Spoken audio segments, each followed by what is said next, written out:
Okay, so my name is Jennifer Nielsen. I'm an associate professor at Southern Cross University in Australia, and I'd like to thank everybody for attending the panel or watching the recording later. And this panel, of course, is Black Lives Matter in Australia and Aotearoa and New Zealand, Justice and Accountability for the Endemic Failures of the Settler-Colonial nation state. And I'm meeting you this evening for us, but in different time zones from Queensland in Australia. And I'm meeting you from Quandamooka country. So to begin, I acknowledge and pay my respects to this country, to this place, and acknowledge that these lands are, they were, and always will be Aboriginal land over which sovereignty has never been ceded. And I also extend and pay my respects to the people of this country, the ancestors, elders, and all kin to these lands. And in particular, I acknowledge distinguished Professor Aileen Moreton-Robinson, a member of our panel tonight, as I'm meeting you from her country tonight. My respects also to the other co-presenters in the panel and to all First Nations peoples joining in our discussion tonight. I acknowledge Bridget Toy Cronin, who's with us as the president of the Australian and the Law and Society Association of Australia and New Zealand, and do that because this panel really speaks to work that each of the panel members has recently published in Legalities, which is the Australian and New Zealand Journal of Law and Society, sponsored by the Law and Society Association. Turning then to our panel, joining Professor Moreton-Robinson and myself are Marcelle Burns, Dr. Fleur Teaho, and Dylan Asafo. And each of us will introduce ourselves more formally as we work through the panel discussion. And our focus tonight is to speak briefly to each of our papers in this issue of Legalities, and then we'll turn to a dialogue and Q&A at the end of the session. So to begin, I'll hand over to Fleur. Kia ora koutou, ngā mihi nui ki koutou katoa. Ko Fleur te Aotearoa, he uri tēnei no Ngāti Mutinga. So my name's Fleur and I'm from the iwi or nation Ngāti Mutinga, from Taranaki in Aotearoa, New Zealand on my mum's side, and then from Luton in England on my dad's side. And I research and teach in Indigenous people's rights and the law and criminal law at the law faculty at Waipapa Taumata Road, the University of Auckland, and also do some advocacy work with Māori survivors of abuse and care, which is the focus of the paper that I'm going to speak to soon. I'm really delighted to be here with you all alongside these incredible panelists and to discuss these important issues. So really welcome the conversation together. What I'm going to do first is make some just very, very brief remarks on the context of state violence in Aotearoa and New Zealand for the panel before I speak to my own paper. So state violence seriously threatens the lives of tangata whenua, migrants and refugees in Aotearoa, New Zealand. Tangata whenua in particular, so tangata whenua, the Indigenous peoples of Aotearoa, the first peoples of the land. In particular, they bear the brunt of police violence and policies of over-surveillance and discrimination and decisions to stop, to search, to charge and convict. So Māori, they're 7 times more likely than non-Māori to be subjected to police use of force. And that just really reinforces the mutual distrust that Māori communities have in relation to law enforcement. We then have these police practices leading to increased Māori engagement with the justice system and ultimately to hyper-incarceration that's well in excess of population levels across all age levels and genders. And as Dylan Asafo will, he explores in his paper for the special issue and in what he's presenting to today, Pacific peoples are also subjected to police violence and are disproportionately represented within the criminal justice system in Aotearoa too. And that also reflects these really long histories of over surveillance and discrimination epitomised in the dawn raids of the 1970s. We also, of course, have racist police violence against other migrant communities in Aotearoa, including Black African communities too. And we had, for example, a terror attack on New Zealand's Muslim community in 2019, and ongoing threats and hate acts towards these communities, and kind of, I guess, speaks to some of the violence that goes on in our communities there too. It's got a lot of, this violence, a lot of flow-on effects, and it's a broad reach. So, for example, Māori suicide rates remain the highest in the country, at points twice as high as those of non-Māori. The suicide rates of Pacific peoples in Aotearoa are increasing. We've got Māori children making up 70% of the children in state care, and it's been that way for decades. And we've also got the devastation of Papatūnuku, which in Māori understandings is the Earth Mother, and that's occurred through mining and other developments, and that signals perhaps the most fundamental devaluing of Māori lives, with really catastrophic consequences for all of us. So, those realities really critically question whether the lives of tangata whenua, migrants and refugees matter in the systems of the New Zealand settler-colonial nation state. And so a kind of different dimensions of that question are interrogated in the special issue. And as I said, I've got the pleasure of speaking to the first issue in the New Zealand context, which is on child protection. So I just need to work out how to change my slide. Oh, sorry. So state violence comes in many forms, and the taking and harming of Indigenous children is one of those. So in this talk, I just want to reflect on the role of state law and the disproportionate representation of tamariki Māori, which is Māori children, in state care, and in the experiences that tamariki Māori have of abuse while in care in Aotearoa. So my argument is that state law as a primary weapon of colonialism and state power is really heavily implicated in these realities and in the failure to adequately respond to them to date, which means that we need a different approach and different laws, specifically laws that are born of tikanga Māori, of Māori law and customary practices, in order to address it. So I'm going to begin with a little bit of context about our child welfare protection system.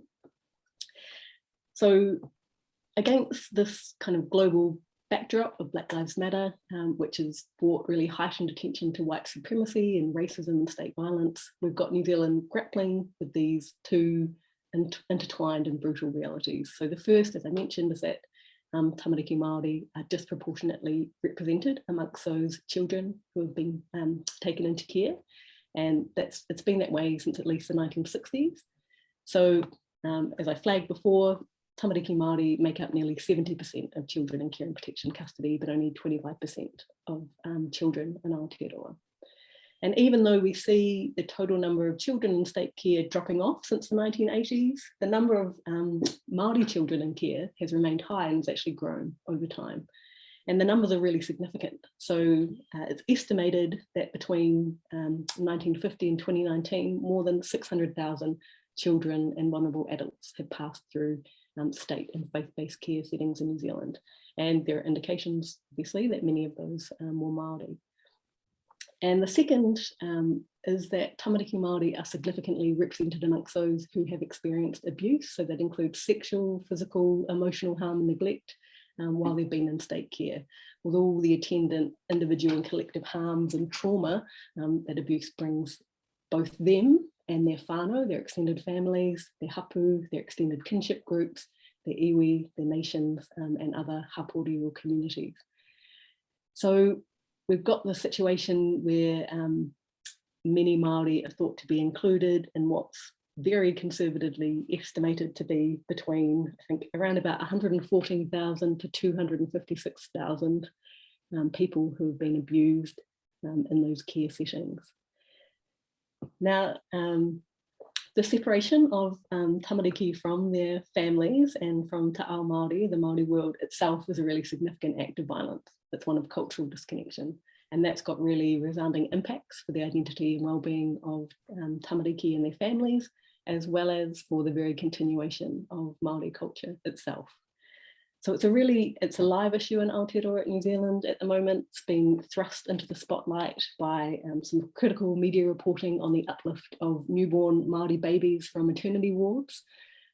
we had some protests around the country, including as part of the local Black Lives Matter protests. And I'm going to try and show you another image. This image here is of one of those protests converging on Parliament in 2019.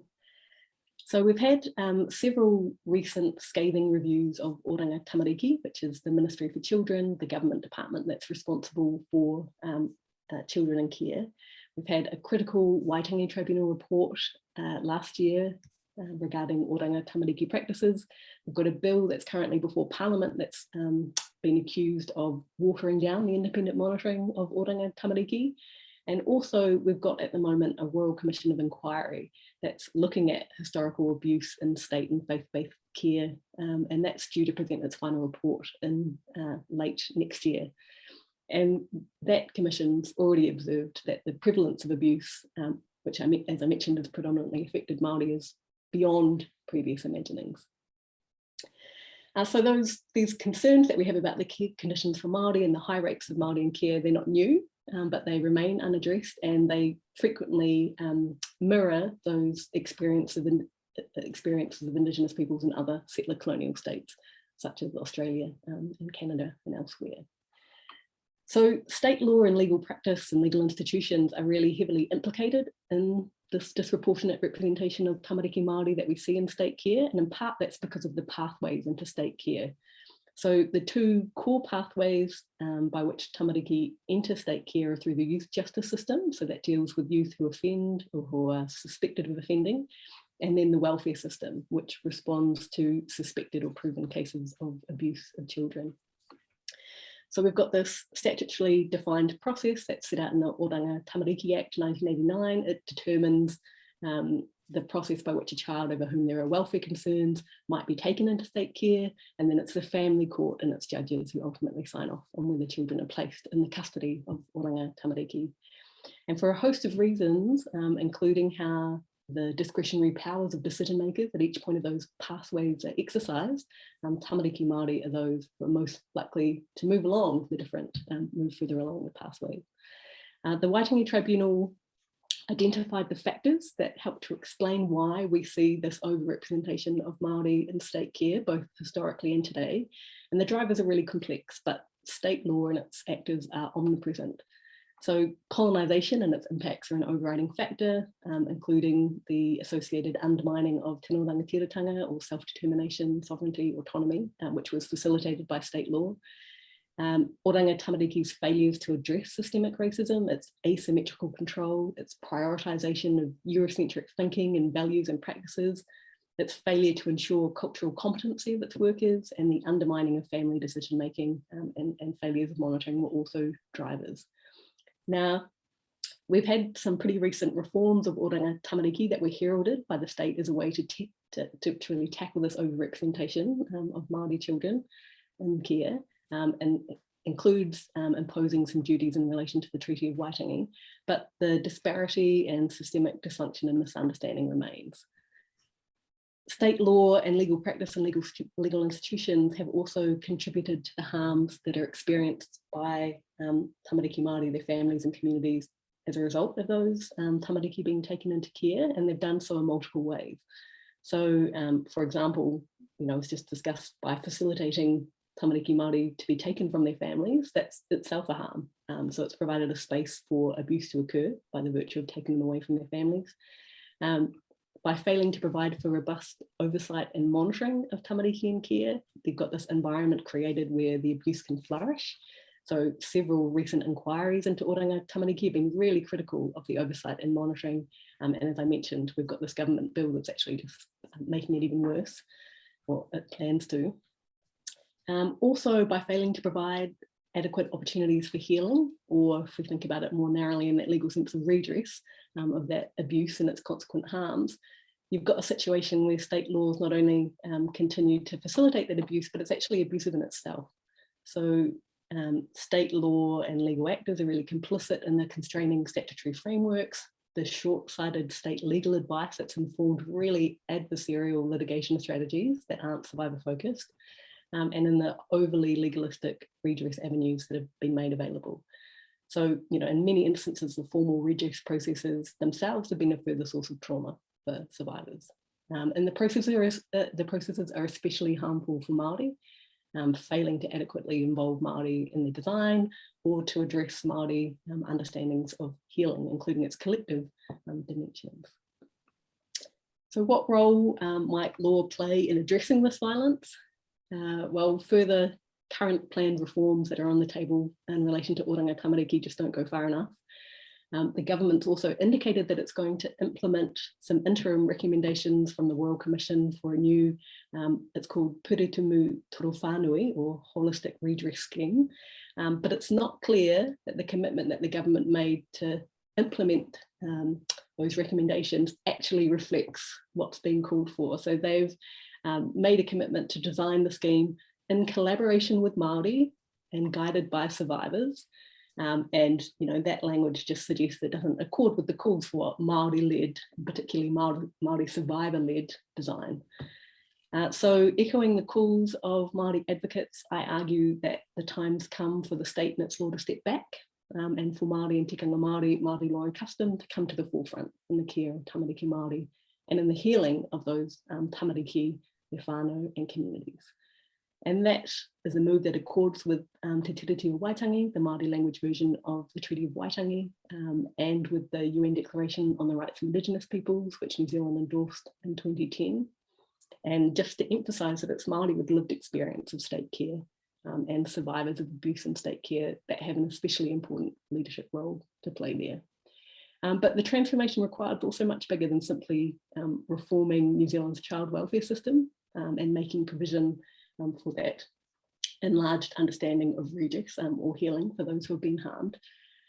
So kind of embodying these broader calls of the Black Lives Matter movement, the changes ahead, they have to transform Māori dispossession and alienation and the entrenched suppression of Māori ways of being in every facet of life and law. So that's it from me for now. I'll hand over to my colleague, Dylan Asafo. Thank you, Fleur. Kia ora koutou, no Samoa o ko tūpuna, ko tēnei taku mihi, ka ngā tangata whenua o te roho nei, ko Dylan Asafo toku ingoa, no reira, tēnā koutou katoa. Talo for love, everyone. My name is Dylan Asafo. I'm from the Pacific Island nation of Samoa. I'm currently living in Tāmaki Makaurau in Aotearoa, or more colonially known as Auckland, New Zealand, and I'm working as a law lecturer at the University of Auckland Law School. Today, I'm going to be talking a bit about the article that I wrote for the special issue on prison and police abolition in Aotearoa, New Zealand, specifically from the perspective of a non-Indigenous Pacific Island settler. In my article, I engage with the question of whether abolition can be achieved within New Zealand's current settler-colonial constitutional arrangements. And this is a question that draws inspiration from Professor Dorothy Roberts' foundational Harvard Law Review article, Abolition Constitutionalism, where she challenges abolitionists in the United States to think about whether abolition can be achieved with the US Constitution. So in thinking about this question in Aotearoa, New Zealand, I argue that abolition can't be achieved with our current settler-colonial constitutional arrangements, which by definition gives ultimate power to the British Crown and its settler-colonial parliament, and denies Māori tino rangatiratanga, which roughly translates to Māori self-determination and sovereignty. And so I argue that abolition instead demands complete transformation of our constitutional arrangements so that they honour the foundational document, the treaty between Māori as Indigenous peoples and the Crown, known as Te Tiriti o Waitangi, that Fleur just referred to, which in an inadequate nutshell affirms the right of Māori to self-determination and sovereignty. And this is not at all a new idea in Aotearoa, New Zealand. Māori abolitionists such as Professor Moana Jackson and Margaret Mutu have said for a very long time that equity and justice for Māori and non-Māori as well in the justice system and in all facets of life requires the dismantling of the settler-colonial state and the honouring of Te Tiriti o Waitangi. But I myself tried to make two contributions to the abolition constitutionalism debate as a non-Māori and as a non-Indigenous person of colour of Pacific Island descent who has settled in Aotearoa, that I briefly want to share today. Firstly, I explained that Pacific Island peoples in Aotearoa, New Zealand need to support police and prison abolition, which can only be achieved with constitutional transformation based on te tiriti. And secondly, drawing on current literature on abolition and constitutional transformation, I provide and flesh out some of the more legal reasons why abolition is not possible in New Zealand's current arrangements, which upholds the sovereign power of the Settler-Colonial Parliament. So first, why Pacific Island peoples in Aotearoa, New Zealand need to support police and prison abolition through te tiriti-based constitutional transformation. The core reason is that abolition through te tiriti-based constitutional transformation is how we as Pacific peoples can re-strengthen and nurture our ancestral ties with our Māori kin. Unfortunately, Pacific peoples, as vulnerable migrants and settlers of colour, have for the most part mistaken our primary relationship in Aotearoa, New Zealand to be with the British Crown and the settler-colonial government, rather than with Māori as our whanaunga or as our relations. In other words, many of us have forgotten who we are and the relationships that we hold because of colonisation. And remain loyal to the settler colonial state and its violent institutions like the police and prisons.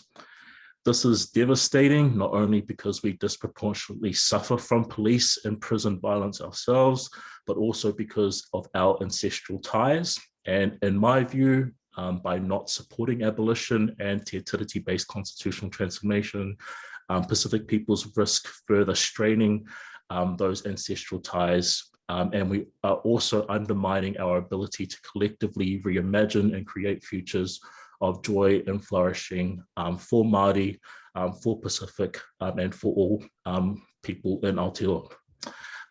So to allow these futures to come about, I argue that we as Pacific peoples need to divest from our relationship with the Crown and actively support abolition, not just for ourselves, but because our Māori relations also suffer most disproportionately from rampant police and prison violence, and have since settler colonisation in the 19th century. So today, Māori make up over 50% of the total prison population. And we also need to actively support abolition by transforming or by advocating for the transformation of our current constitutional arrangements, because as Māori abolitionists have long said in the literature and in advocacy movements, our current constitutional arrangements are incapable of the great redistribution of power and resources that is needed to abolish prisons and police and create more just and anti-racist alternatives to keep everyone safe. And this leads to my second contribution in my article, which is to flesh out some of the more legal reasons why abolition is not possible in the current settler-colonial constitutional arrangements. I'm probably running out of time, so I'll go over this quickly. So in terms of our current constitutional arrangements in Aotearoa, New Zealand, one of the core features is that the settler-colonial parliament is supreme, and that Parliament's legislation can override any case law and any existing legislation. In a nutshell, what this means is that even if we are able to enact legislation that makes meaningful progress for abolition, like removing 3 strikes legislation, giving people in prisons the right to vote, or limiting the powers of police and prisons, we can always expect with the change in government, rollbacks with racist and oppressive legislation that just strengthens and reinforces the police and prisons. So because this is how settler colonial politics and constitutions operate, we need to make it clear that justice can only be achieved if we transform our legal and political system by restoring Māori sovereignty and self-determination. And I acknowledge that this may seem like a very radical and even impossible idea because of the constant rollbacks, but my belief is that we have a lot of unharnessed and dormant power within Māori and Pacific and Black and Asian and even white and Pākehā communities that we can harness and that we can awaken through advocacy, through scholarship, and through reminding ourselves who we are in relation to each other beyond colonial and racist constructs. So that's all from me. Thanks so much for listening.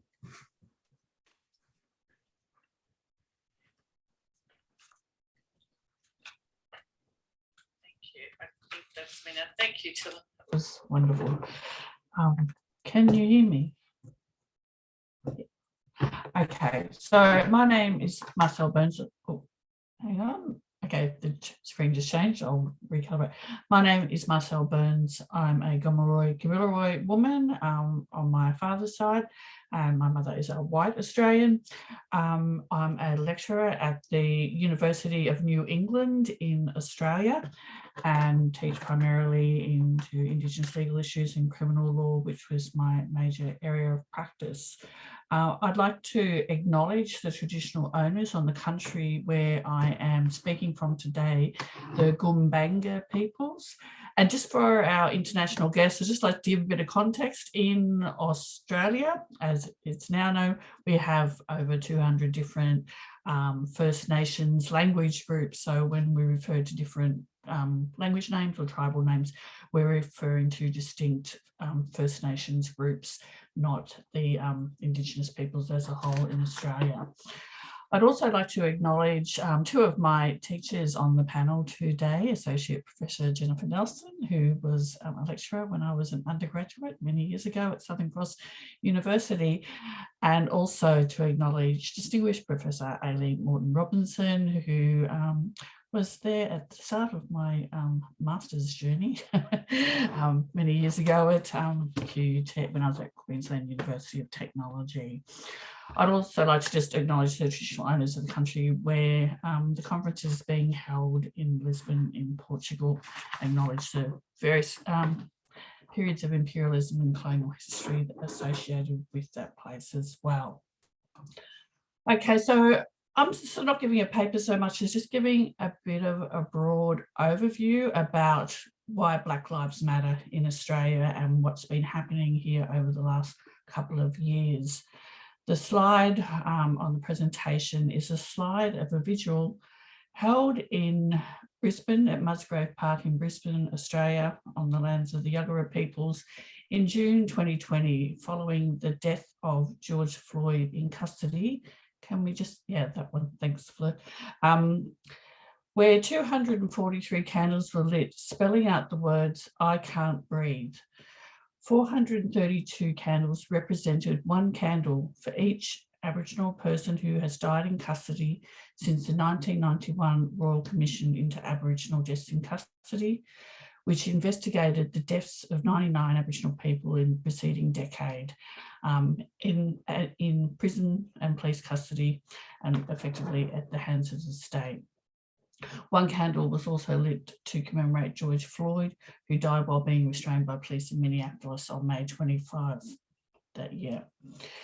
George Floyd's death at the hands of the police resonated with Aboriginal and Torres Strait Islander peoples in Australia, because despite the Royal Commission, there have been now over 500 Indigenous deaths in custody since that time. In particular, one death, the death of Dunghutti man David Dungay, who died at Long Bay Prison when he was 26 years old in 2015, resonated with the words that George Floyd spoke. David Dungay was held down by 5 prison guards who had rushed his cell and was trying to restrain him to stop him from eating a packet of biscuits. This was in the context of a person that had a history of diabetes and schizophrenia. He was then taken to another cell and administered a sedative. Dungay shouted, "I can't breathe," 12 times before he died from cardiac arrhythmia, with the use of force by prisoners a contributing factor to his death. A number of investigations were taken into the death of David Dungay. An internal prison investigation found no criminal negligence. Another investigation by prison officers found that the death was not suspicious.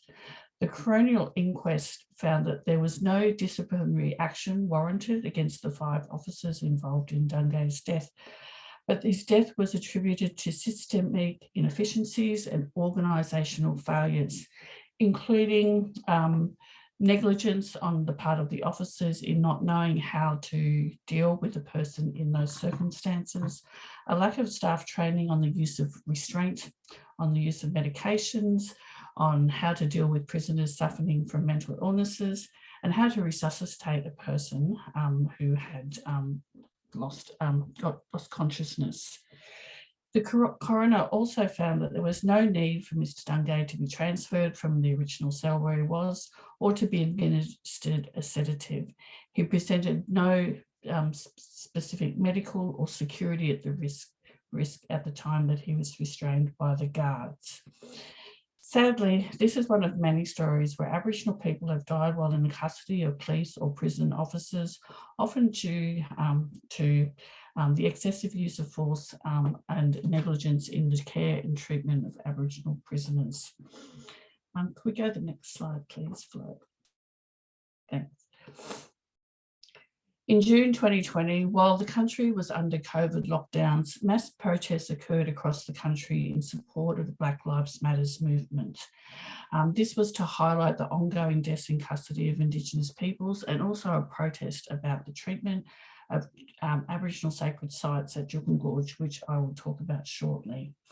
Sadly, with all these Aboriginal deaths in custody, there have only been 2 criminal prosecutions of the officers, police officers or correction officers involved. And in both of those prosecutions, no person has been found criminally liable for the deaths. The recent case of Kumanjai Walker, who was shot on his in a remote Aboriginal community at Uindamu in the Northern Territory in 2019, also brought home the reality that there is a lack of accountability for police violence against Aboriginal and Torres Strait Islander people. So police officer Zachary Wolf was acquitted for the shooting death of Kumanjai Walker, and it's another example of the failure of the settler-colonial legal system to provide justice for First Nations peoples. In response to the acquittal, the Uindamu elders made a very modest, I would say, request for a total ban on the use of police firearms in their community, which has largely fallen on deaf ears. In the wake of this acquittal, the police union and other official bodies in the Northern Territory are now raising concerns about the decision to charge Zachary Wolf, the police officer, in the first place, claiming that this decision was politically motivated. What these incidents show is an absolute lack of respect for First Peoples self-determination in Australia, a lack of state accountability, and also the fact that Zachary Wolf's actions were characterised as an act of self-defence perpetuates the colonial excuse of self-defence for the killing of Indigenous peoples, which has been perpetuated since 1788. So in light of these, the failure of the justice system to provide any accountability for the death of Aboriginal and Torres Strait Islander peoples whilst in state custody, we can certainly say that there has been no justice and there will be no peace until this has been addressed. Behind these deaths in custody is the fact that Aboriginal and Torres Strait Islander people are highly over-incarcerated in Australia. So we have incarceration rates that have increased exponentially since the 1991 Royal Commission. Aboriginal and Torres Strait Islander people represent 3% of the prison population, 3% of the general population, but over 28% of the prison population. Aboriginal women are also the fastest growing prison population in Australia, with 34% of all female prisoners being Indigenous. Aboriginal youth are 25 times more likely to be in detention, and in the state of Western Australia, Aboriginal juveniles are 44 times more likely to be in detention than their non-Indigenous counterparts, representing over 80% of the juvenile detention population. This high incarceration is also against a background, as Fleur described in Aotearoa, where unprecedented levels of Aboriginal children are being removed from their families, ignoring calls of many inquiries for self-determination in child protection matters, and also high rates of Aboriginal youth suicide, which is the leading cause of death for 0 to 24-year-olds in Australia, Aboriginal Indigenous youth in Australia. So these untimely and premature deaths reflect a sense of hopelessness and powerlessness that many of our young people feel as if their lives and futures don't matter. This ongoing violence, state violence against Aboriginal and Torres Strait Islander people is also reflected in the cultural heritage space, where in May 2020, the destruction of 46,000-year-old caves at Juukan Gorge on the traditional lands of the Putu, Kuntu, Kuruma and Pinakura peoples by mining giant Rio Tinto attracted widespread condemnation. Unfortunately, however, the reality is that the destruction of this ancient Aboriginal cultural heritage was completely legal under Australian native title and cultural heritage laws. A recent parliamentary inquiry into this fiasco has revealed the woeful inadequacy of these laws. But this is nothing new to Aboriginal and Torres Strait Islander peoples. People have been critiquing these laws for the last 20 years or more. So we have to ask, what drives the malaise behind actually doing something proactive to change the laws to ensure adequate protection of Aboriginal sacred sites? For me, the incidents at Juukan Gorge reflect the continuing dehumanisation of First Nation peoples, as if our lives and stories are less important or significant than the Western story of progress and modernity.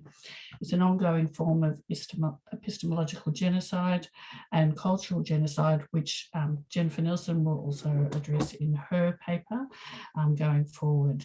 And this treatment of Aboriginal cultural heritage is also in stark contrast to the reverence shown to Settler-Colonial monuments to Captain James Cook, which are the embodied symbol of the Pacific logic of patriarchal white sovereignty and their claims over First Nations peoples and country, which distinguished Professor Moreton-Robinson will speak about as well.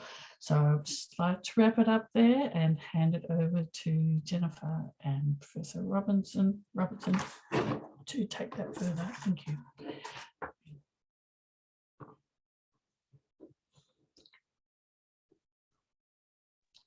It's a bit blurry, so we'll skip that one. Thanks, Marcelle. And as you've foreshadowed, my paper speaks, at least initially, to the events at Juukan Gorge, which you've already described, Marcelle. But perhaps if I start by the significance of that destruction as described by Birchall Hayes, who at the time was the chairman of the PKKP Aboriginal Corporation, so representative of the traditional owners, the custodians of those shelters. And what he said was that no amount of money will ever replace that. Nothing. It was a sad day for us. You felt the emptiness that something was taken away from you, something that was significant, that was so significant to you in our community. It's proof that our ancestors occupied this area for 46,000 years, and for that to be taken away, it's hard to understand why that happened. And as Marcelle has already said, it's the devastating reality brought to national attention by Juukan Gorge was that it occurred because it could. It was a lawful act under the relevant legislation in Western Australia. And it's the ordinariness of the destruction at Juukan Gorge and other places across Australia that really calls into question the quality of Australian cultural heritage laws, but as I go on to say, the quality of the Anglo-Australian, the very quality of the Anglo-Australian legal system. Because Juukan Gorge is indeed just one example of countless instances where cultural heritage has been the victim of the drive for development and commercial gain. And if we could go to the next slide, please, Fleur. And just by way of example, just in Queensland, the state in which I live, these pictures represent 3 places across Queensland at which First Nations peoples and their allies are engaged in constant vigilance, constant activism to defend their living cultural heritage and their living cultural knowledge from the destruction and desecration.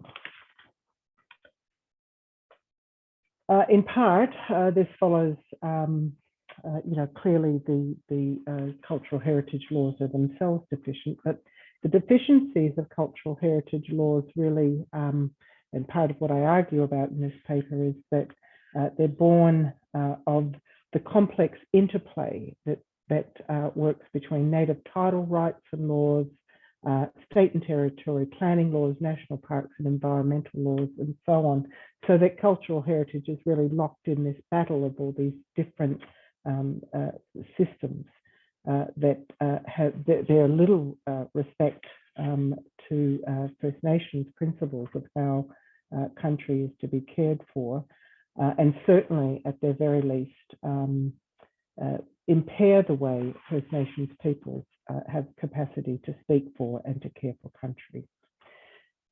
One of the thing that I've really tried to do in this paper is to bring attention to the deficiencies of cultural heritage laws, but in particular because of their interplay with the native title system. And I'll just, for the brevity of time, pick up a couple of those issues in the presentation for tonight.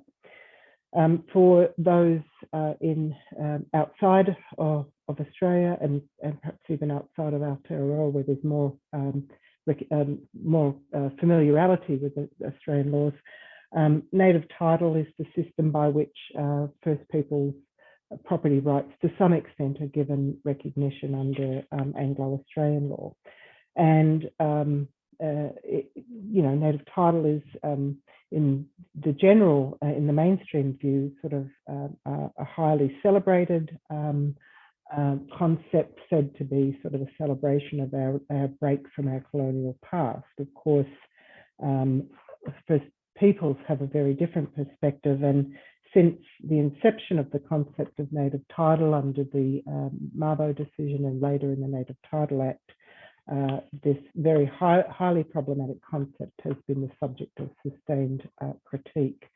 And one of those much of that critique in the Legal Academy has been led by Professor Aileen Watson, who explains that native title does not truly return control to those who speak and care for country, but instead creates new problems which are born of the nation's colonial legacies. As she says, native title does not free me to be who I am, a being of my people's own raw law. It is the killer of raw law because native title continues to dispossess from cycles of Nunga being. It is a Maldarbi, a demon spirit, that will legalise the further and future rape of country. And indeed, the principle of native title is born ultimately from English common law principles, as received and adapted and applied in Australia, and certainly is not born of First Peoples law and philosophy. And putting contrasting the two systems, so the common law, English common law, and Aboriginal law, that contrast shows between those two systems shows a profoundly different philosophical basis for the relationship between people and land. And putting it very, very simply, the common law philosophy of land is that it is an asset capable of ownership and exploitation, involving a relationship to land that is about people's rights, typically for the individual. On the other hand, the philosophy espoused across Indigenous law systems is relational and is about people's responsibility, obligation to country, to land, to kin, typically formed within the collective.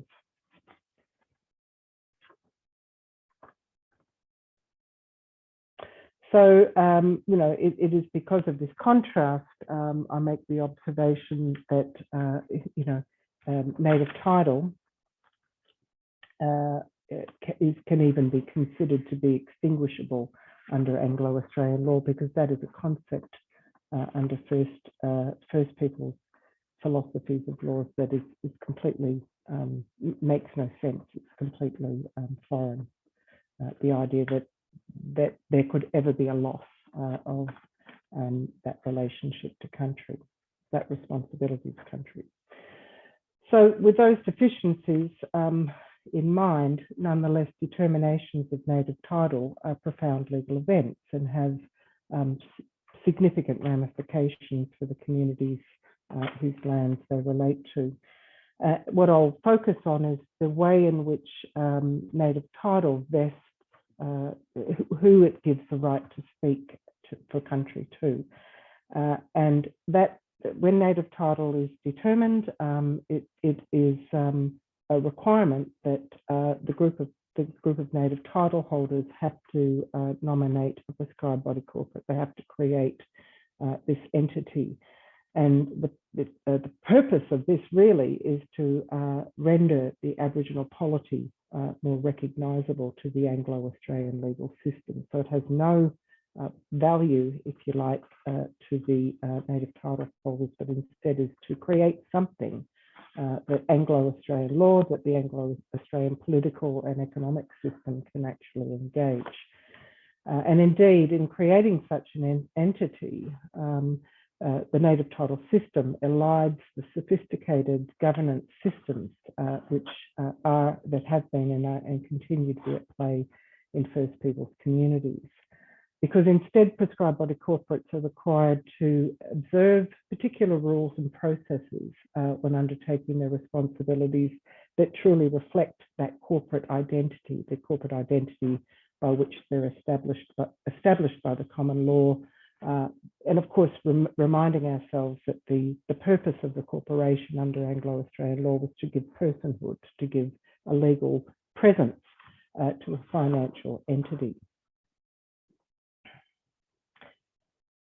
So the native title system creates this corporation. It then gives that corporation effectively the authority, the right to speak for country. And of course, that is supposed to occur through the way in which the corporation engages with its membership being all members, all native title holders that it represents. But of course, because of the imposition of different decision-making processes that don't accord to traditional decision-making or traditional practices, the reality is that the native title system is more likely to impair an Aboriginal person's capacity to speak for country rather than to promote it. It actually will weaken and reduce their capacity to do so.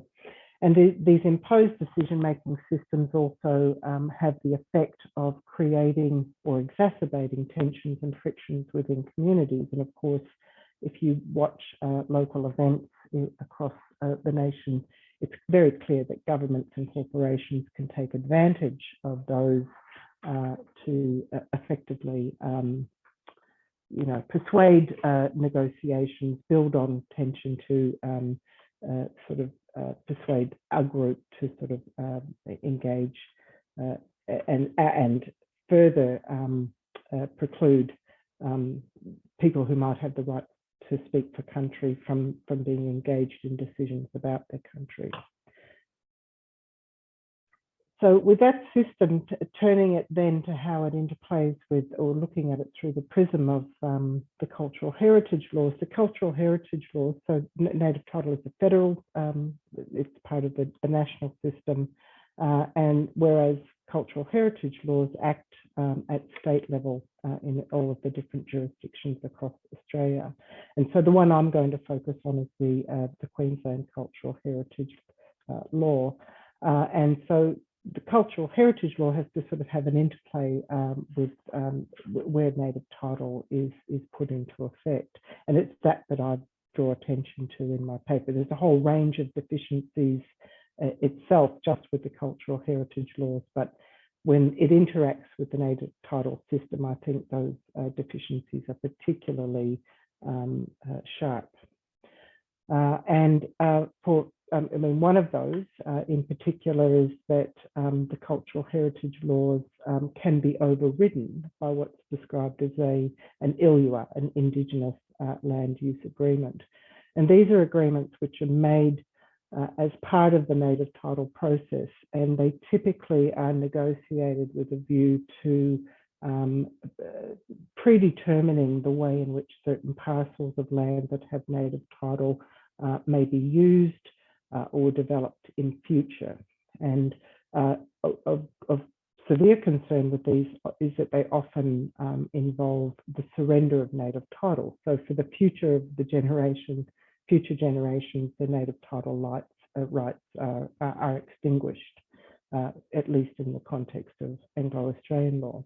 They're also secret, very often secret, and as I've said, are not necessarily completed through traditional decision-making processes, which would ensure that people have full and meaningfully consulted, and that the right people have got the right say over that country.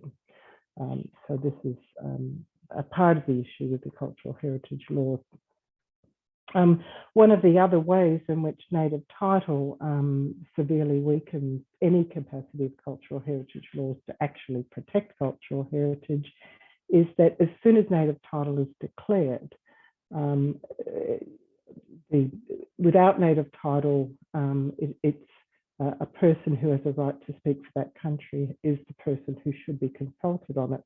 But as soon as native title is declared, in those areas, the Act states that the prescribed body corporate then becomes the Aboriginal party, who is then the reference point for ensuring that any impact on cultural heritage, they're the ones who will be consulted. So that once native title has been declared and a prescribed body corporate appointed, the PBC is recognised as the authority, the Aboriginal party for the area, and anybody else, the individual native title holders, don't really have any capacity to speak independently. And the experience of one group represented in this image, the Quandamooka Truth Embassy, is such that in particular developments, the prescribed body corporate can act in multiple and conflicting roles. So for instance, the prescribed body corporate sort of managing native title, they then become the cultural heritage body that has the right to speak for country as the native title party. They have that right to speak for country, and they're also the commercial proponent of a development. So how all of these matters is, how those who have the right to speak for country are protected, and how country is protected in that is very difficult and not working at all. Just because of the sake of time, just to wrap up, my intention is really just to highlight some of the problems that are created and deepened by the imposition of native title, and in returning again to the events at Juukan Gorge, Josh Ashburton, again a member of the PKKP Peoples, states that as the caretakers of this land, what those who have a right to speak for country seek to do is to preserve what's there. It's for our future generations, something for them to learn from, and so that we can educate them. They can learn how to respect the land and country itself. So he highlights what's at stake with this destruction, the ontological and epistemological relationship between generations. The destruction of cultural heritage causes epistemic violence, and that is a point made by Professor Moreton-Robinson in one of her many works. I'll wrap up there because I know time is moving on. Really just to, sorry, I've lost my ending. Really just to say that this, as Marcelle has pointed out, is yet another example of the ongoing violence of the ongoing colonial laws, which again draws into question the way in which the colonial state and the laws of the colonial state leave us to consider whether or not the lives of First Nations peoples are ever really truly regarded as mattering in the context of the operation and the violence of law.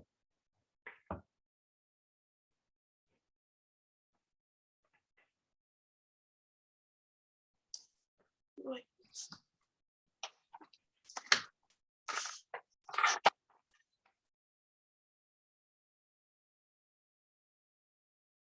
I think it's my turn now. Is that okay?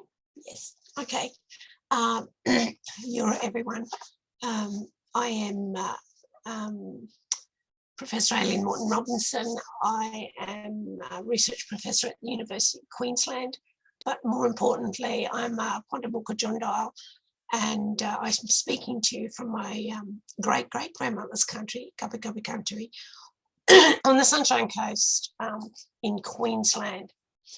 My paper engages with the idea of Black Lives Matter, but more from the point of view of the way in which monuments play a part in reinforcing white possession of nations and our assertions of continuing assertions of sovereignty in the everyday. So, and my paper is really going to focus on James Cook in that sense, but anyway, I'm just going to proceed.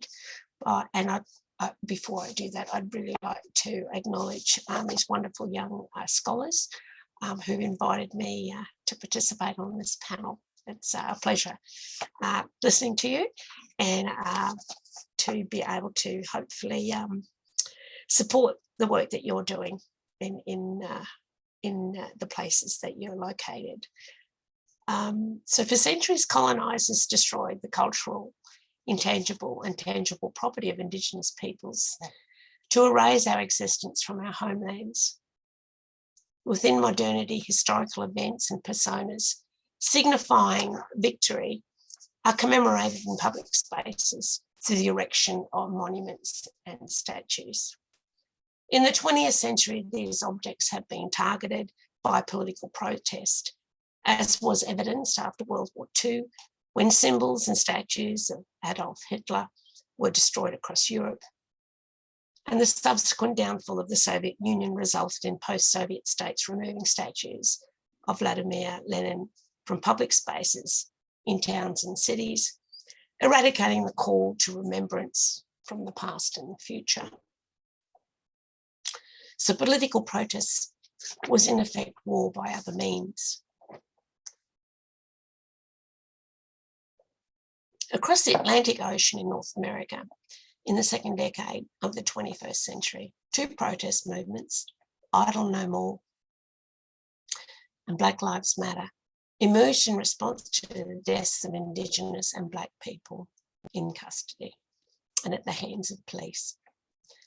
Lay argues, excuse me, that these movements have greatly influenced the questioning of everyday landscapes and the role of official memory in the erection, maintenance, or removal of monuments and memorials.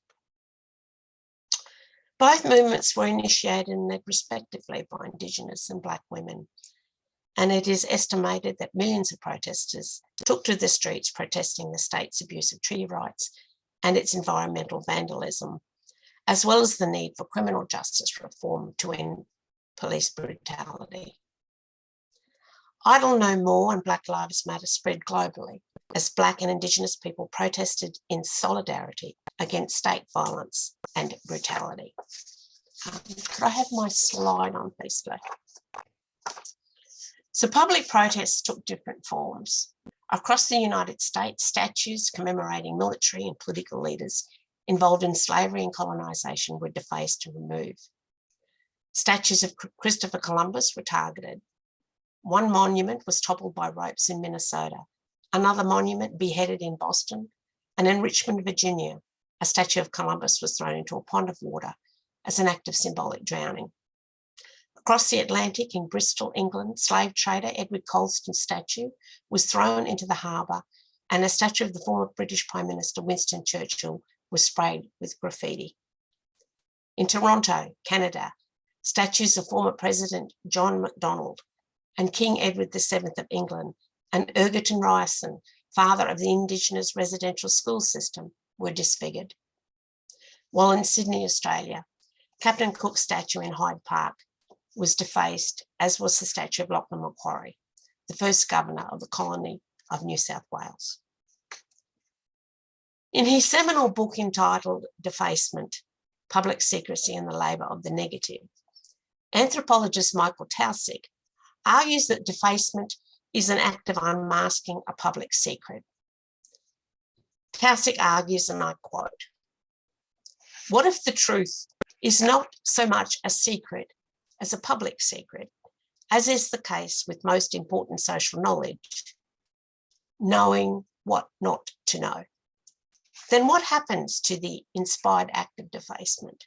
Does it destroy the secret or further empower it?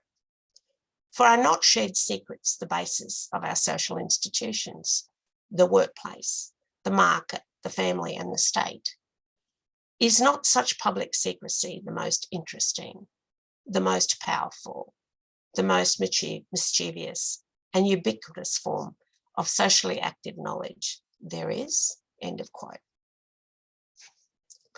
As socially active knowledge, public secrets are more than knowing what not to know, for they prefer an unknowing in what to know, as well as not knowing what we do not know. As the protests illuminate, history is always in the present. We are born into a history not of our making or knowing, yet we make history and come to know under those conditions. These conditions shape the way we are oriented towards history through objects that humans make, consume, and impute with meaning. In defacing statues, we are revealing a history of violence, public secrets hidden and maintained by power.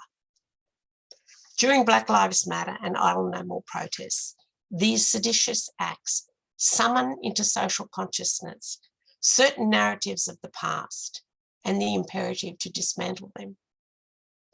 Falling and altering monuments does not destroy public secrets, but such acts bring into ontological existence the racist imperial violence inherent in them, which is manifest in police brutality and the killing of Black and Indigenous lives. This is the unknowing in what is known, the normalisation and institutionalisation of state-sanctioned racial violence inflicted on non-white people. In Australia, Indigenous people have been dying in custody since colonisation began. The Indigenous population makes up 3.2% of the national population, but we constitute 30% of the total prison population and 18% of all deaths in custody. The Royal Commission into Aboriginal Deaths in Custody investigated 99 Aboriginal and Torres Strait Islander deaths in prison, police and juvenile detention institutions between the 1st of January 1980 and the 31st of May 1989.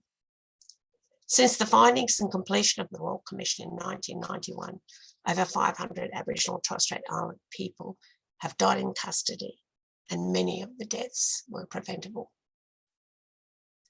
The Black Lives Matter and Idle No More movements in the USA, Canada and Britain have revealed how race is indelibly inscribed in imperial knowledges, legacies, and state violence. However, the indelible mark of race is not the same in all countries. It took Idle No More and Black Lives Matter protests elsewhere for a concerted public response from Australians to Indigenous deaths in custody. The relatively small number of defaced and falling monuments in Australia indicates a different kind of response to whose lives matter.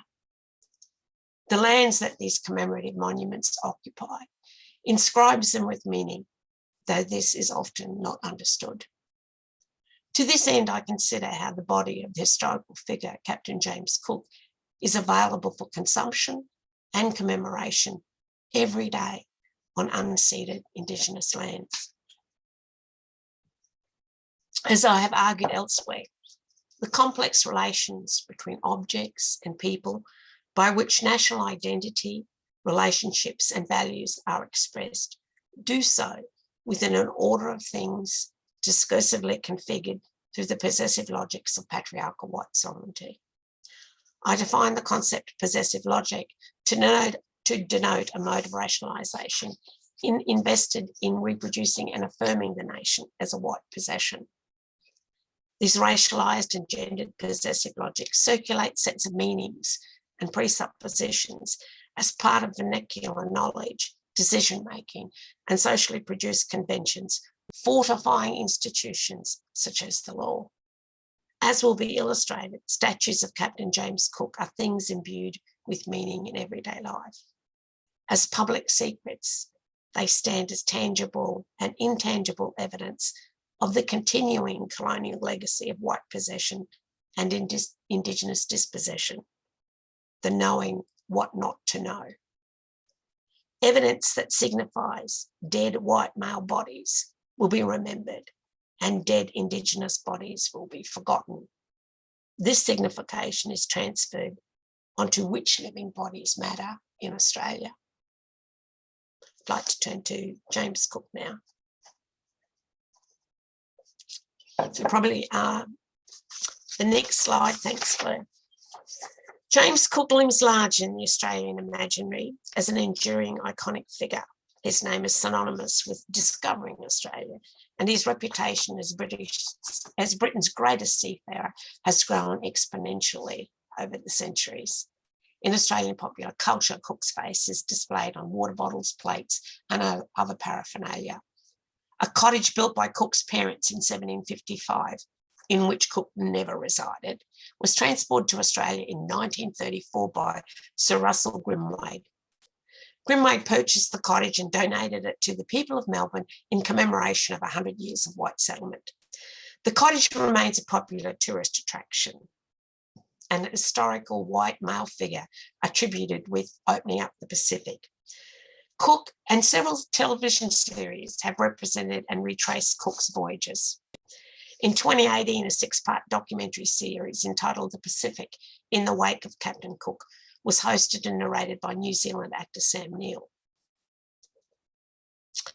Now, white superiority and possessiveness were embedded in Cook's mission to discover new worlds.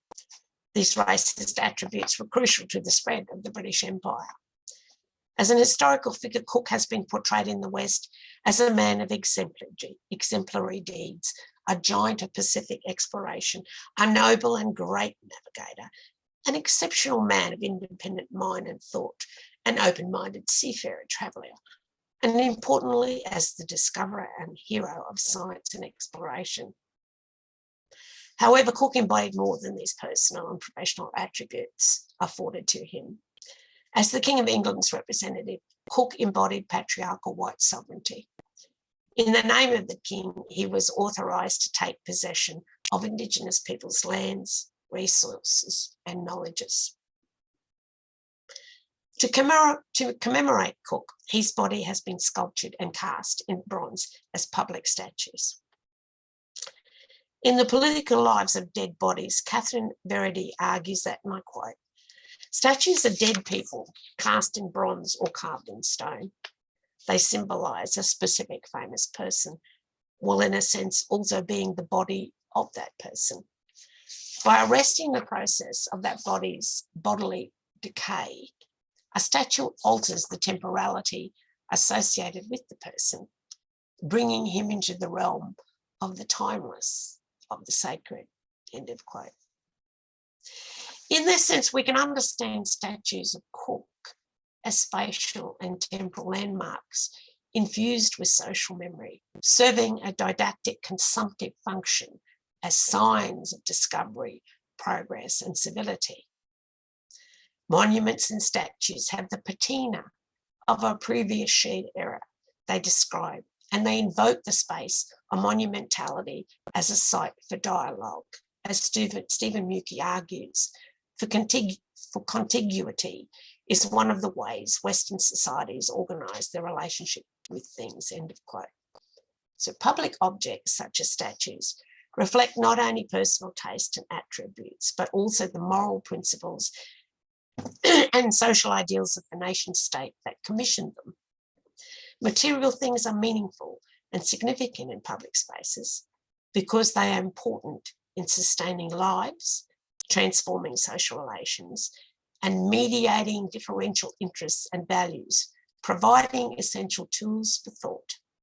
So public statues are often conduits for expression and a self-realisation of national, group and individual identities.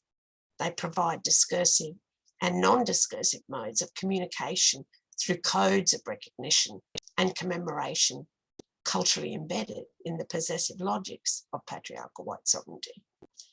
Since the 19th century, public statues represent symbols of a nation's security as expressions of a nation's self-concept and as signs of one's connection to or differentiation from other nations. As Sarah Ahmed argues, subjects are orientated towards and anchored by national objects. As public possessions, these objects imbue different and multiple forms of meaning that can be allegorical as well as literal. Statues of Cook commemorate a specific historical figure from a specific historical moment.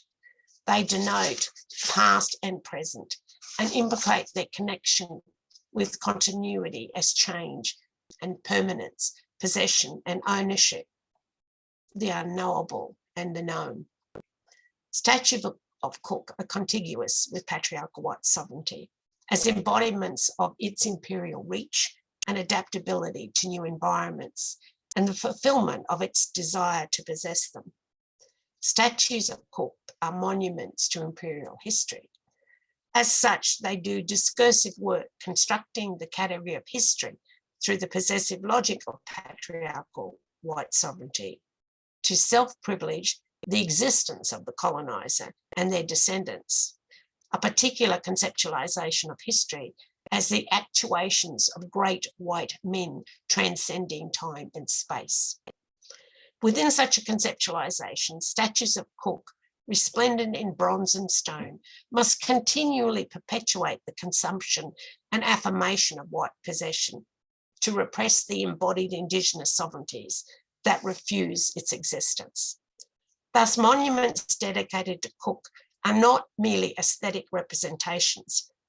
They are available for consumption, often bringing into consciousness people and things as eternal memories. As the embodiment of patriarchal white sovereignty, they evoke social memory as a shared history that shapes white subjects' perceptions of themselves. So Cook's body signifies discovery, origins, heroism, and his place in history as an enduring icon is almost infinite. In the construction of national identity, nation states develop historical narratives to provide continuity through identity. Statues of Cook do discursive work as constant reminders of a superior white identity. Monuments to Cook in the Australian context serve to remind us of the continuing sovereignty struggles and unfinished business that haunts this land. During a peaceful Black Lives Matter protest in Sydney, police outnumbered protesters in the walk from Town Hall to Hyde Park. At Hyde Park, police were found to be on guard, as we can see in this slide, surrounding a statue of James Cook after it had been defaced with spray paint on the 14th of June 2021.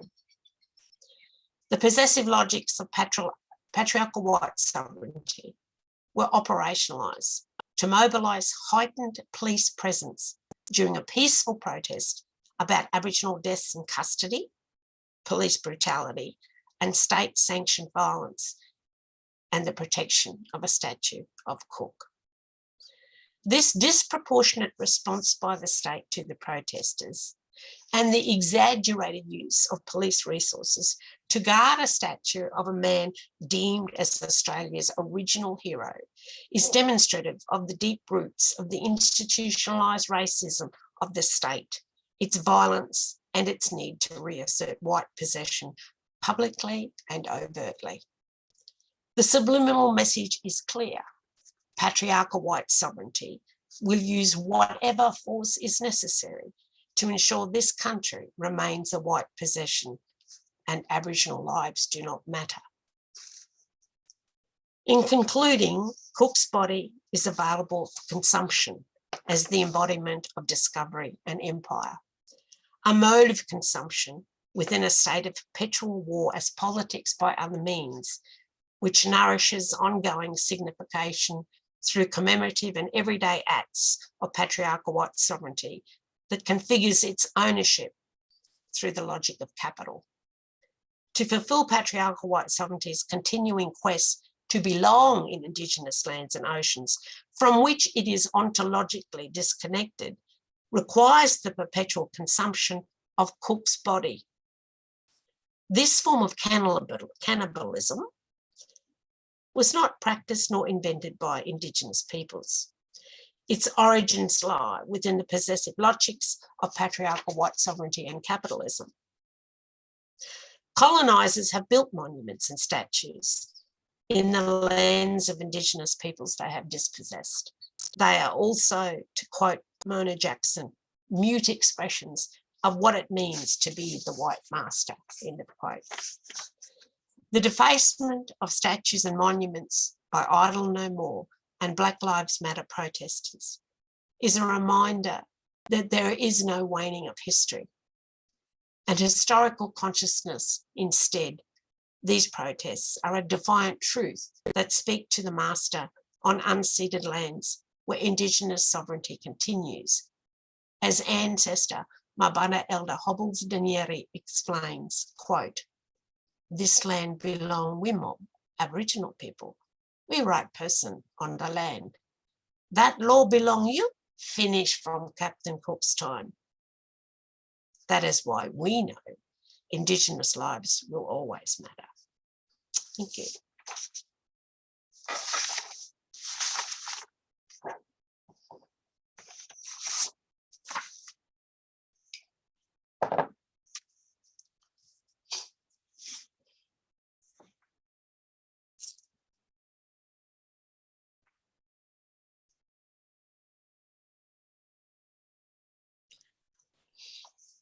Thanks so much, Professor Moreton-Robinson and all of the presenters for your wonderful presentations.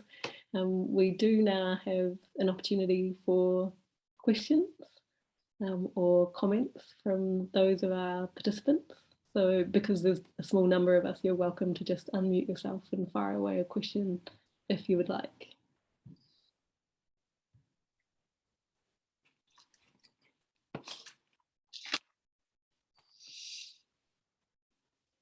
Otherwise, I'm happy to ask a question to start us off. Maybe I'll pick on you, Dylan. So, you know, you set out in your paper some really like exciting transformational goals for us in terms of prison and police abolition. I wonder, like, what are some of the first steps that we can take now towards that really big goal that might seem a bit, you know, overwhelming, like how on earth do we get there from where we are now? What are some things that maybe we could do now to help get us on that pathway? Ooh, thanks, Fleur. It's a really big question, and maybe to connect to your amazing paper and presentation is thinking of ways that we can redistribute power from the state to communities, and oranga tamariki, extremely problematic. My opinion, needs to be abolished. So slowly but surely, pushing for legislation and case law efforts to take power away from them and give it back to iwi and hapu in terms of taking care of their own tamariki, really important. And in terms of the kind of legislative rollbacks, or well, not rollbacks, but more progress that we're having with 3 strikes legislation, trying to get that over the line. And in my own current work at the moment with restorative justice and thinking about how we can, again, take powers and jurisdiction away from the state, which has a lot of power at the moment in terms of Pacific youth who have offended, and trying to get more funding for alternatives away from state processes, and more funding for community-based alternatives is really something that I'm pushing for at the moment. So it's a really 10 o'clock answer. Yeah. That's brilliant. Thanks, Dylan. Does anyone want to take an opportunity to ask a question and save yourselves from me asking another one?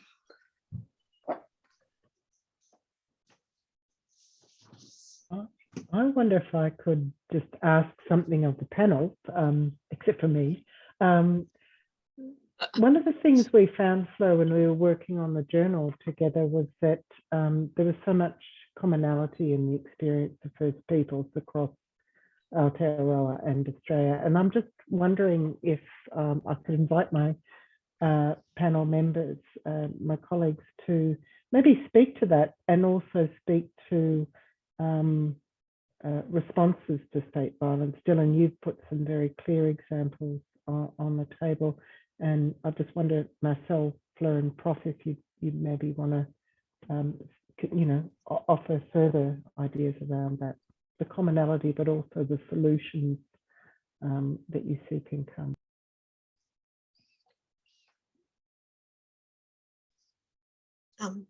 Do you want me? I think that might be what's happening. We're deferring. We'd love to hear what you have to say. Yeah, we're deferring To you, Prof. Thank you very much. Okay, gee.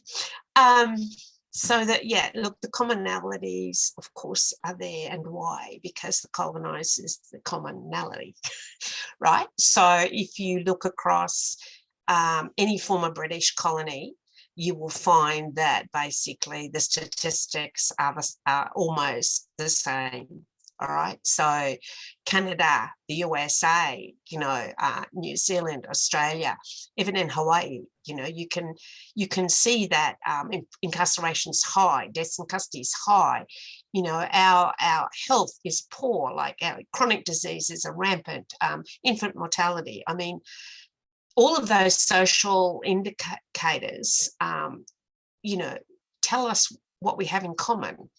And because we are all different people from different cultures, that like we're not like all the same Indigenous people, but what we do share is the roots of colonization come from one mob, and that's the British, right? So the way in which they have colonized and the way in which and I'm talking here that, people assume that if you have a treaty, somehow you're exempt from that treatment. A treaty really only binds you further into the state. I mean, and in Australia, they have actually done that through the Native Title Act. I would argue that the Native Title corporations, prescribed body corporates, are the fourth tier of government. They manage Indigenous cultural heritage on the ground.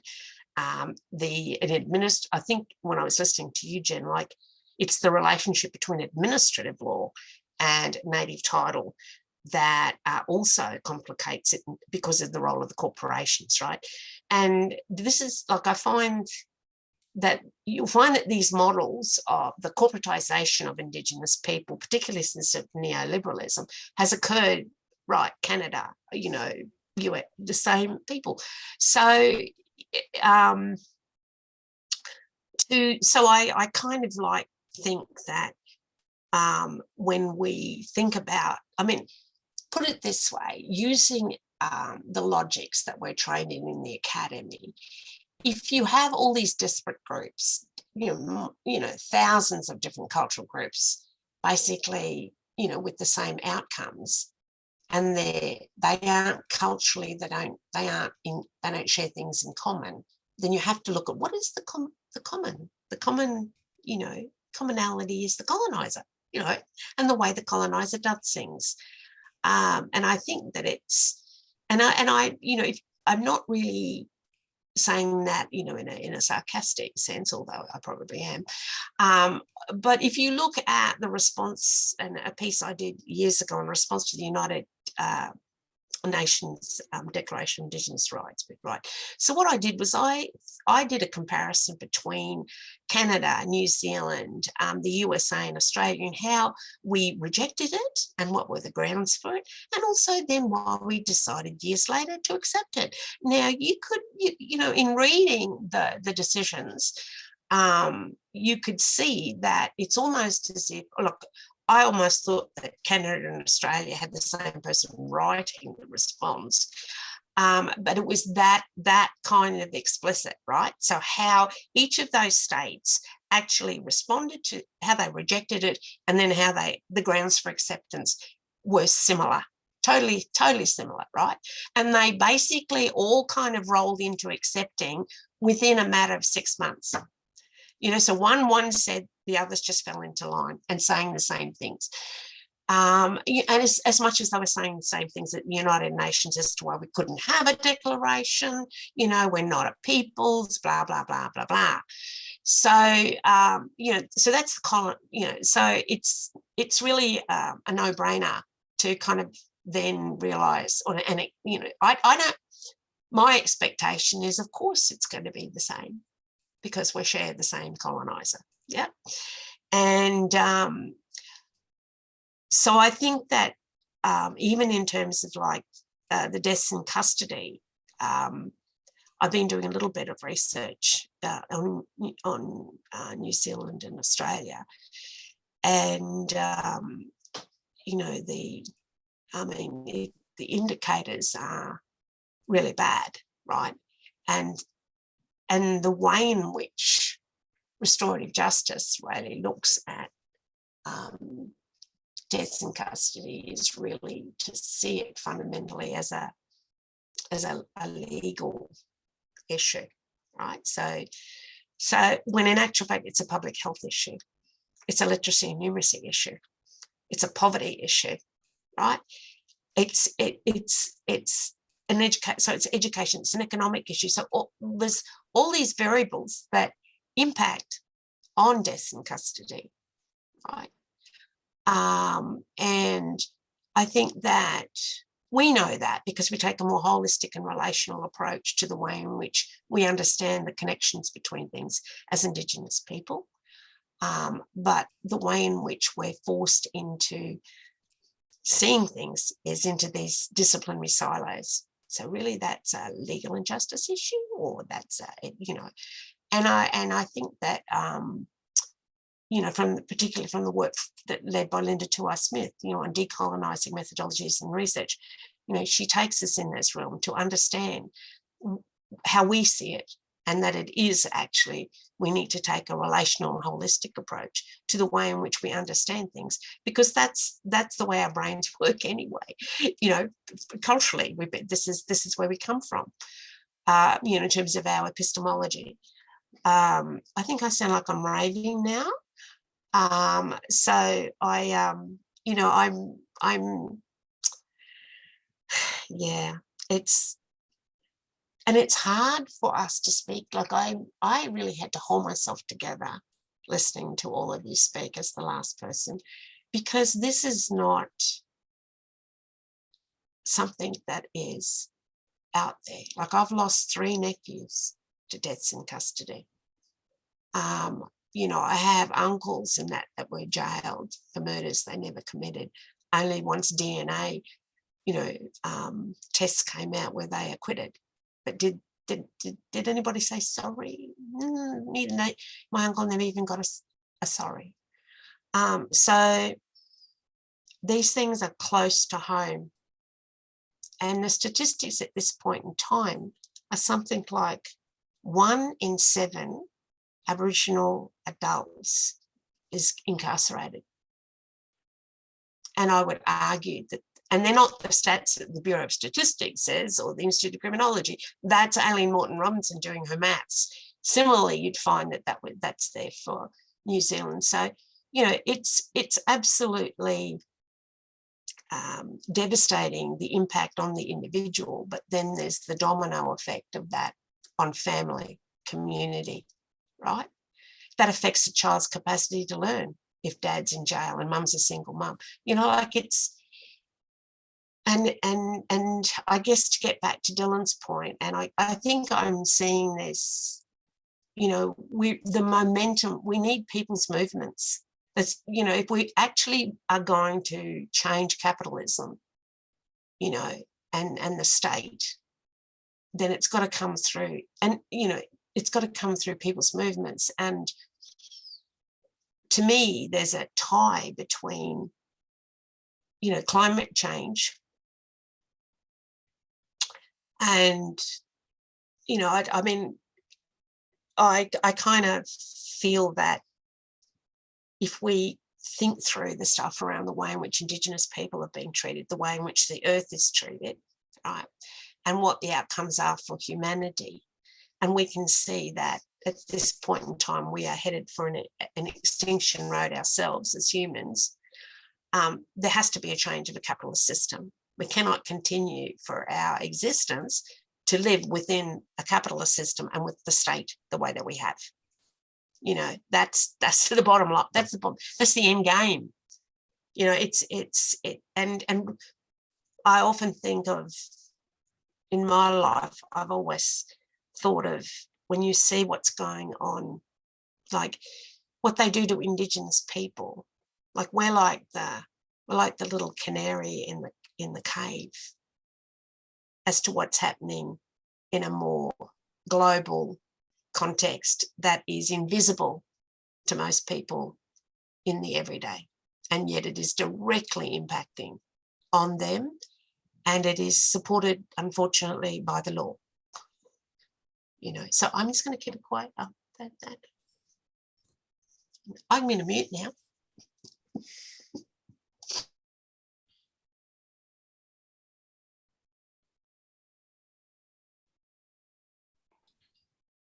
Do you want to add anything, Marcelle or Dylan? Oh, well, I should say it's hard to know what to say after that, but I mean, I agree with everything Dylan said and everything Prof said. It's like, but it's also the state capitalist, like the state system is sort of supporting this capitalist endeavour. So there needs to be a devolution of state power to allow you know, First Peoples to take up some of that space and to lead us to a better way. It's like we're at the fork in the road, and we need to choose the higher road, but the system that is dominant at the moment is not really going to take us there. So there needs to be that shift in power more broadly to enable that to happen.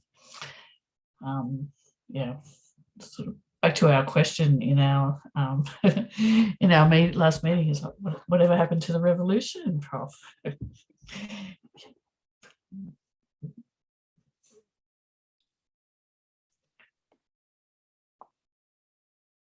Yeah, perhaps I'll just add, I mean, yeah, obviously you can't top what you said, Professor Moreton-Robinson, you kind of captured it perfectly, but I really love the way that you flip the narrative and focus back on the state, the settler-colonial nation and what they're doing, rather than this, you know, this historical mainstream tendency to be like pathologizing Indigenous peoples, like what are they doing that's wrong to get themselves into these messes. And it's something that I know Moana Jackson, who you quoted from, which was lovely to hear, also said, you know, the question's not, for example, in relation to criminal justice, it's not why do Indigenous peoples offend so much, it's why do settler-colonial nations criminalise Indigenous peoples in the way they do. So it's about, yeah, looking at what the state's doing, looking at state crimes, like the violence that we're committing that, you know, creates these realities. And I, just because Moana Jackson's been mentioned, I'll just acknowledge his passing. For those,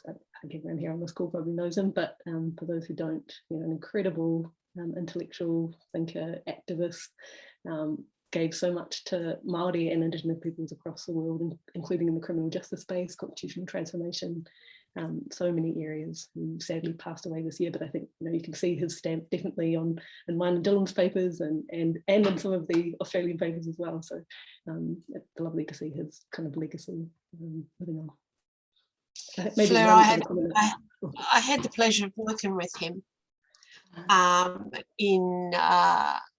We developed, a group of us met in the Daintree and developed the protocols, which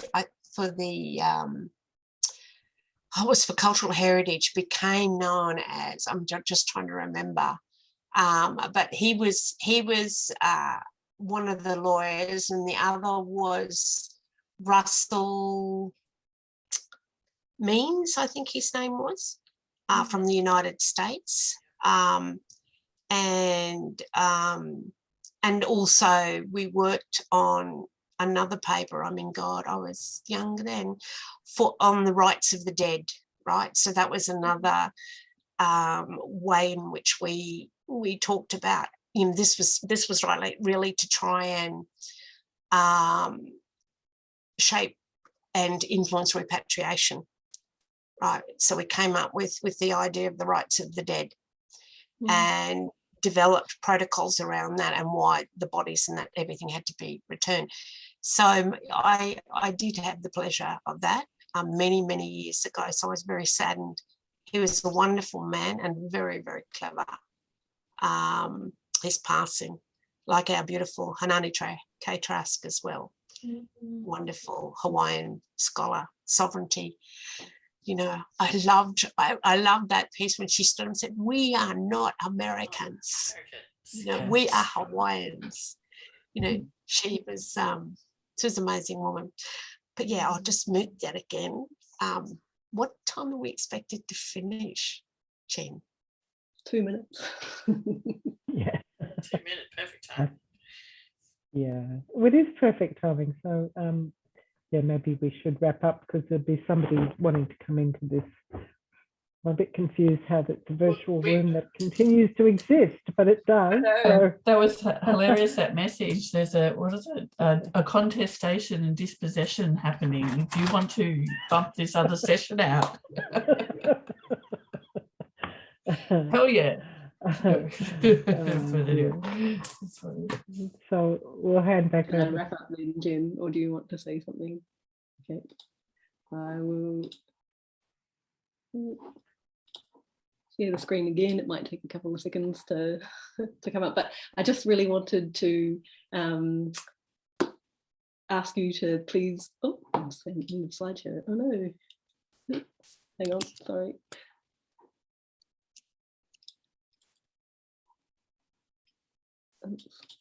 Sorry everyone, technical failure. But just to please join me in thanking all of our panelists and our chair. Thank you to those who came along and participated in the discussion. I know it's not as exciting, and we're not all there together in person, but you know, we really value you being here to be of benefit of anyone who listens to the recording. I will do a plug for the special issue of Legalities. So if anyone's kind of interested to hear more about what was spoken about today, then please do check out the special issue.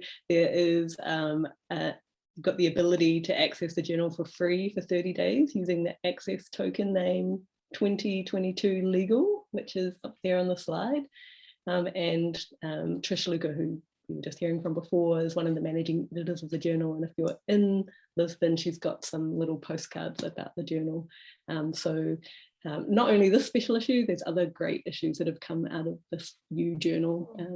So please do check it out. Okay, so thanks everyone. Now we can Thank you.